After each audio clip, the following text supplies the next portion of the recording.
she is my little sister. ഇത് എന്റെ കൊച്ചനുജത്തിയാണ്. Afterwards, if she succeeds in the election here, which I'm sure she will, she'll be a member of parliament. ഇവിടുത്തെ ഇലക്ഷനിൽ എനിക്ക് ഉറപ്പുണ്ട്, ഈ ഇലക്ഷനിൽ വിജയിച്ച ശേഷം നിങ്ങളുടെ ജനപ്രതിനിധി ആയിരിക്കും എന്റെ അനുജത്തി. Then maybe publicly I won't call her my little sister. അതിനുശേഷം ഞാൻ പൊതുവിൽ വന്നിട്ട് ഞാൻ എന്റെ കൊച്ചനുജത്തി എന്ന് വിളിക്കില്ല.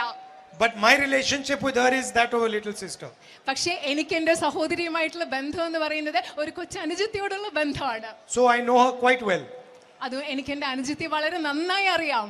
I've seen through difficult times, through good times, bad times, I've seen how she behaves. ബുദ്ധിമുട്ടുള്ള സമയത്ത്, നല്ല കാലത്ത്, മോശം കാലത്തൊക്കെ എങ്ങനെയാണ് എന്റെ സഹോദരി പെരുമാറുന്നതെന്ന് എനിക്കറിയാം. I see how she's brought up her children. എങ്ങനെയാണ് എന്റെ സഹോദരി അവരുടെ കുട്ടികളെ വളർത്തിയിട്ടുണ്ടെന്നുള്ളത് എനിക്കറിയാം. So I know her quite well. എനിക്ക് എന്റെ സഹോദരി വളരെ നന്നായിട്ട് അറിയാം. I can confidently say I know her. Maybe one other person in the world knows her better than me. Pardon? Maybe one other person in the world, my mother, knows her better than me. Okay, ഈ ലോകത്ത് എന്റെ അമ്മയ്ക്ക് എന്നെക്കാളും നന്നായി അറിയാവുന്ന മറ്റൊരു വ്യക്തി എന്ന് പറയുന്നത് എന്റെ സഹോദരിയാണ്.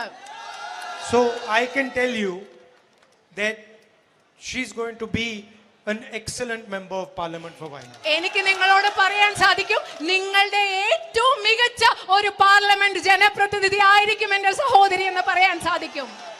Before she came to Wayanad, I told her, listen, you don't understand where you're going right now. ഞാൻ എൻ്റെ സഹോദരി വയനാട്ടിൽ വരുന്നതിന് മുമ്പ് ഞാൻ സഹോദരിയോട് പറഞ്ഞു, നിങ്ങൾക്ക് മനസ്സിലാവുന്നില്ല, ഇപ്പൊ മനസ്സിലായിട്ടില്ല നിങ്ങൾ എങ്ങോട്ടാണ് പോകുന്നതെന്ന്. You don't know the place where you're going. ഏത് സ്ഥലത്തേക്കാണോ പോകുന്നത് ആ സ്ഥലം നിനക്ക് അറിയില്ല എന്ന് ഞാൻ എൻ്റെ സഹോദരിയോട് പറഞ്ഞു. You don't know the people you're going to see. നിങ്ങളെ കാണാൻ പോകുന്ന ആളുകളെ നിങ്ങൾക്ക് അറിയില്ല എന്ന് ഞാൻ എൻ്റെ സഹോദരിയോട് പറഞ്ഞു.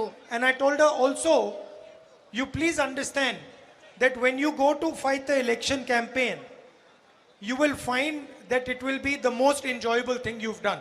ഞാൻ അത് മാത്രമല്ല എൻ്റെ സഹോദരിയോട് പറഞ്ഞു, തെരഞ്ഞെടുപ്പിന് നിന്ന് അവിടെ തെരഞ്ഞെടുപ്പ് പ്രചരണം നടത്താൻ പോകുമ്പോൾ നിങ്ങളുടെ ജീവിതത്തിൽ ഏറ്റവും ആസ്വദിക്കുന്ന സന്തോഷമുള്ള ഒരു കാര്യമായിരിക്കും അത് എന്ന് ഞാൻ പറഞ്ഞു. It will not be like a regular election campaign. It will be something completely different. സാധാരണ നടക്കുന്ന ഒരു തെരഞ്ഞെടുപ്പ് പ്രചരണം പോലെ ആയിരിക്കില്ല ഇവിടുത്തെ തെരഞ്ഞെടുപ്പ് പ്രചരണം. തീർത്തും വ്യത്യസ്തമായ ഒരു പ്രചരണമായിരിക്കുമെന്നാണ് ഞാൻ പറഞ്ഞത്. You will feel like you are going to your mother's house or to your brother's house. I told her that. ഇവിടെ വരുമ്പോൾ ഞാൻ എൻ്റെ അനുജത്തിയോട് പറഞ്ഞു, നിനക്ക് തോന്നാൻ പോകുന്നത് അങ്ങോട്ട് പോകുമ്പോൾ അമ്മയുടെ വീട്ടിൽ പോകുന്ന പോലെ തോന്നും, അല്ലെങ്കിൽ സഹോദരന്റെ വീട്ടിൽ പോകുന്ന പോലെ തോന്നും. Meaning this is not a political mission that you are going on. ഇപ്പൊ അവിടെ ചെയ്യുന്നത്, നീ അവിടെ പോകുന്നത് ഒരു രാഷ്ട്രീയ ദൗത്യവുമായിട്ടല്ല എന്നാണ് ഞാൻ എൻ്റെ സഹോദരിയോട് പറഞ്ഞത്. You are going to meet your family. നീ എൻ്റെ സഹോദരി അവിടേക്ക് പോകുന്നത് സ്വന്തം കുടുംബം ഉണ്ടാക്കാൻ വേണ്ടിയാണെന്നാണ് ഞാൻ എൻ്റെ സഹോദരിയോട് പറഞ്ഞത്. And she understood that the moment I said it. ഞാനത് പറഞ്ഞപ്പോൾ തന്നെ എൻ്റെ സഹോദരിക്ക് അത് മനസ്സിലായി. That's why in the speech she said, I have never fought an election campaign like this. അതുകൊണ്ടാണ് പ്രസംഗത്തിൽ എൻ്റെ സഹോദരി പറഞ്ഞത്, ഇതുപോലത്തെ ഉള്ള തെരഞ്ഞെടുപ്പ് പ്രചരണം ഞാൻ ഇതുവരെ നടത്തിയിട്ടില്ല എന്ന് പറഞ്ഞത് അതുകൊണ്ടാണ്. She's fought many campaigns, huh? പല പ്രചരണത്തിന് എൻ്റെ സഹോദരി പോയിട്ടുണ്ട്. She's fought for my father, for my mother, for me. എൻ്റെ അച്ഛന് വേണ്ടി, എൻ്റെ അമ്മയ്ക്ക് വേണ്ടി, എനിക്ക് വേണ്ടി ഒരുപാട് തെരഞ്ഞെടുപ്പ് പ്രചരണങ്ങൾ നടത്തിയിട്ടുണ്ട്. I think since 1998 she has been campaigning. 1989 മുതൽ എൻ്റെ സഹോദരി തെരഞ്ഞെടുപ്പ് പ്രചരണം നടത്തുകയാണ്. So how many years is that? 40 years?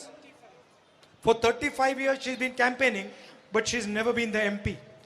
35 വർഷങ്ങളായി എൻ്റെ സഹോദരി തെരഞ്ഞെടുപ്പ് പ്രചരണം നടത്തുകയാണ്, പക്ഷേ ഇതുവരെ പാർലമെന്റിലെ ഒരു ജനപ്രതിനിധി ആയിട്ടില്ല.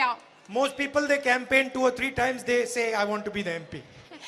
കൂടുതൽ ആളുകൾ എന്താ ചെയ്യുന്നത്, 2 or 3 പ്രാവശ്യം തെരഞ്ഞെടുപ്പ് പ്രചരണം നടത്തിയിട്ട് പറയും എനിക്ക് MP ആവണം, parliament അംഗമാവണം. So I'm confident that your issues, your main issues, medical college, night traffic ban, these main issues of your man-animal conflict, she's the most sensitive person to understand them and to work with you on them. നിങ്ങളുടെ പ്രധാനപ്പെട്ട പ്രശ്നങ്ങൾ, നിങ്ങളുടെ medical college, മനുഷ്യ വന്യജീവി സംഘർഷം, അതുപോലെ രാത്രി യാത്രാ നിരോധനം, ഇങ്ങനെയുള്ള പ്രശ്നങ്ങൾ ഏറ്റവും വികാരത്തോടു കൂടി മനസ്സിലാക്കാനും പരിഹരിക്കാൻ പറ്റുന്ന ആളാണ് എൻ്റെ സഹോദരി എന്ന് എനിക്ക് ഉറപ്പുണ്ട്. Stay ahead with our cutting-edge news app. Instantly access the latest shorts in just 1 minute and breaking news in just 50 words. Download now for a smarter, faster news experience.